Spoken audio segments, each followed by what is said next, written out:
Another day another big upset. Afghanistan ने New Zealand को one sided match हरा दिया है। बहुत ही क्लिनिकल परफॉर्मेंस था। जिस न्यूजीलैंड टीम को हम कहते हैं कि बहुत डिसिप्लिन है, बहुत कंसिस्टेंट है, उन्होंने तीनों डिपार्टमेंट पे बहुत ही खराब परफॉर्मेंस किया है, बॉलिंग, फील्डिंग और बैटिंग। जहां हर एक क्रिकेट एक्सपर्ट्स ऐसे पिचेस को लेके रो रहे थे, मैंने कहा था कि अच्छा है कि पिचेस इस तरीके का है, क्योंकि अब स्ट्रॉन्ग टीम और एक वीक टीम के बीच जो बैटिंग का बहुत बड़ा गैप होता है वो कम हो गया है ऐसे पिचेस की वजह से।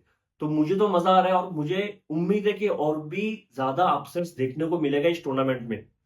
अफगानिस्तान वर्सेस न्यूजीलैंड मैच था गयाना में, और जितना मुझे याद है पीएनजी वर्सेस वेस्ट इंडीज का एक मैच हुआ था इसी ग्राउंड पे, जहां पे अकील हुसैन को एक एक हाथ का टर्न मिल रहा था। मतलब इस पिच पे स्पिन के लिए मदद है। और 136 137 चेस करने में वेस्ट इंडीज के हालात खराब हो चुका था। So this is not a easy pitch to bat. New Zealand का इस टूर्नामेंट में पहला मैच था और इन्होंने एक भी वार्म अप मैच भी नहीं खेला है।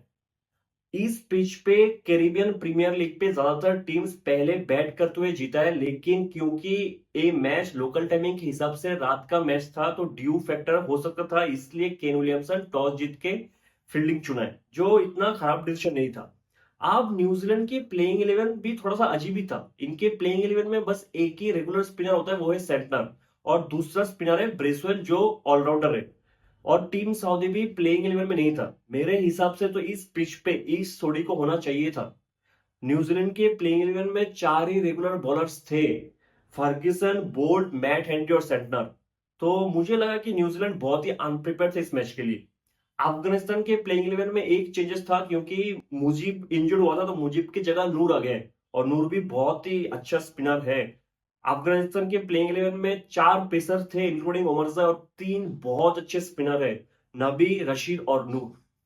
अब ओपनिंग करने आता है जदरान और गुरबाज, और दोनों इसी ग्राउंड पे पहले मैच पे शायद 154 रन का ओपनिंग पार्टनरशिप किया था। 154 रन का। तो अफगानिस्तान का जो पूरा बैटिंग लाइन है वो दोनों ओपनर्स पे बहुत ज्यादा डिपेंड करता है। पहला ओवर डालते हैं बोल्ट, उस ओवर पे 6 run. Second over Matt Henry का, उस ओवर पे 3 बाउंड्री आता है, उस ओवर पे 15 रन। बोल्ट के दूसरे ओवर पे 4 रन। फोर्थ ओवर में सेंटनर 8 रन देके जाता है। फिफ्थ ओवर पे मैट हेनरी के बॉल पे जदरान का एक इजी कैच फिन एलन छोड़ देता है। सिक्स ओवर पे गुरबाज को रन आउट करने का एक इजी मौका था कॉनवॉय के पास, लेकिन वो बॉल कलेक्ट नहीं कर पाता है। वो बॉल कलेक्ट नहीं कर पाता है। पावर प्ले के बाद अफगानिस्तान का स्कोर होता है 44 फॉर 0।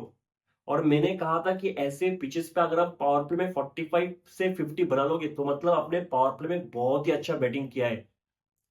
सेवेंथ ओवर में कॉनवे गुरबस का और एक कैच छोड़ देता है।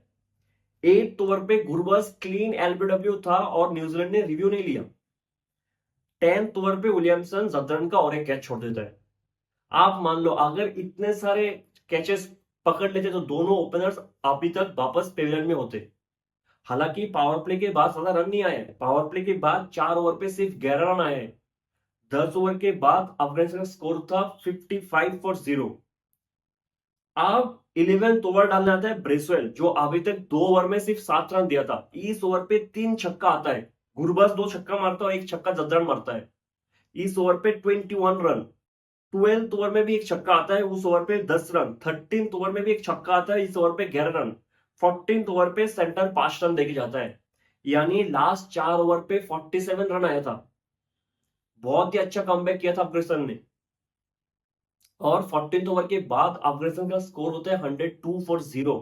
लगातार 2 मैच पे वर्ल्ड कप पे ओपनिंग पार्टनरशिप 100 का था अफगानिस्तान का। बेहतरीन, दोनों ही बैट्समैन बहुत ही अच्छे फॉर्म में, और ऐसा नहीं है कि जदरन बहुत ज्यादा रिस्क ले रहा है। जदरन आराम से खेलता है। 15th ओवर में मैट हेनरी आके फाइनली जदरन को बोल्ड कर देता है। जदरन 41 बॉल्स पे 44, अच्छा नॉक था।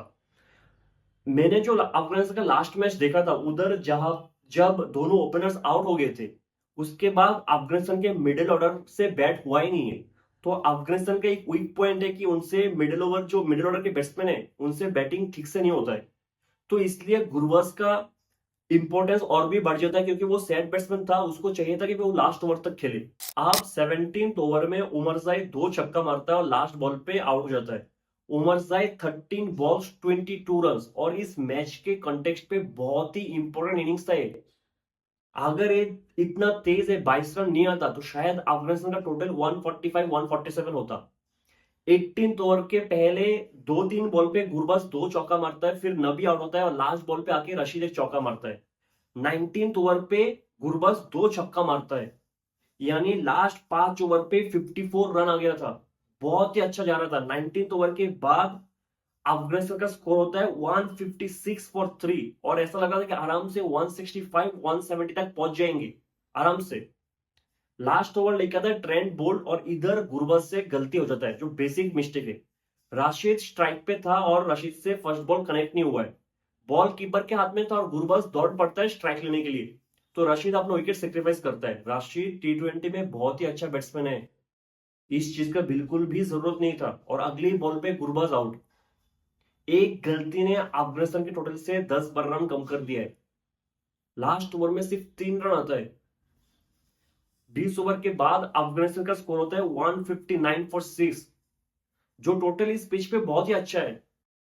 लेकिन जिस तरीके का बैटिंग चल रहा था तो शायद और एक्स्ट्रा 10-15 रन बना सकता था अफगानिस्तान आराम से। गुरबाज 56 बॉल पे 80, 5 छक्का मारता और क्या टूर्नामेंट जा रहा है गुरबाज के लिए, बहुत ही अच्छा।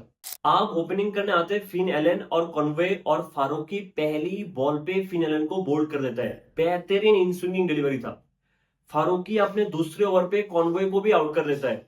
बॉल पिच से थोड़ा सा रुक के आ रहा था, कॉनवे ड्राइव करता और कैच आउट। फारूकी अपने तीसरे ओवर पे मिचेल को भी आउट कर देता है। पावर प्ले के बाद न्यूजीलैंड का स्कोर होता है 33 फॉर 3। अब पावर प्ले के बाद पहला ओवर डालना था रशीद खान। पहली बॉल पे केन विलियमसन स्लिप पे कैच दे देता है। राशिद अपने दूसरे ओवर पे चैपमैन को बोल्ड कर देता है। गुगली डिलीवरी था, चैपमैन बैकफुट पे खेल गया और बोल्ड। मैंने बहुत ही कम देखा कि चैपमैन अच्छा खेलता है, बहुत ही कम देखा चैपमैन को अच्छा खेलते हुए। और अगली बॉल पे Bracewell LBW out. 10th over पे मोहम्मद नबी आके ग्लेन फिलिप्स को भी आउट कर देता है। ग्लेन फिलिप्स छक्का मारना चाहता है, पता नहीं क्यों। 10 ओवर के बाद न्यूजीलैंड का स्कोर होता है 49 फॉर 6। मैच उधर ही खत्म था, हर एक बैट्समैन आउट हो चुका था। 15.2 ओवर पे न्यूजीलैंड ऑल आउट हो चुका था 75 बना के। 85 रन से हारा न्यूजीलैंड ये मैच। मुझे सीरियसली लगा कि न्यूजीलैंड बहुत ही अनप्रिपेयर्ड था इस मैच के लिए। इनको कंडीशन का कुछ आता पता नहीं था, प्लेइंग 11 इस पिच के हिसाब से सही नहीं था, और फील्डिंग तो बहुत ही खराब था, और बैटिंग तो आप छोड़ ही दो।